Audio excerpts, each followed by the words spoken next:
Retro திரைப்படத்தை நடித்து அது மிகப்பெரிய அளவில் வசூல் சாதனை புரிஞ்சிருக்கு.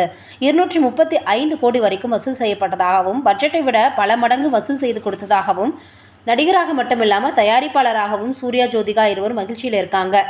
அடுத்ததாக என்ன இருக்குது அப்படின்னு பார்த்தோன்னா, ஆர்ஜே பாலாஜி இயக்கத்தில் 45வது படத்தினுடைய படப்பிடிப்பில் இப்போ முடிவடைஞ்சிருக்கிறதாகவும் போஸ்ட் ப்ரொடக்ஷன் பணிகள் நடந்திருக்கிறதாகவும் சொல்லி வராங்க.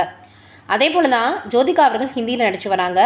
சமீபத்தில் டபா கார்டல் அப்படின்ற வெப்தொடர் வெளியாகி இருந்துச்சு, அதில் நடிச்சிருந்தாங்க. இப்போ இருவருமே தங்களுடைய மகள் தியாவிற்காக அழுதுருக்காங்களாம். ஏன்னா அவங்க இப்போ +2 முடிச்சுட்டு மேல் படிப்புக்காக அமெரிக்கா போக திட்டமிட்டிருக்காங்களாம்.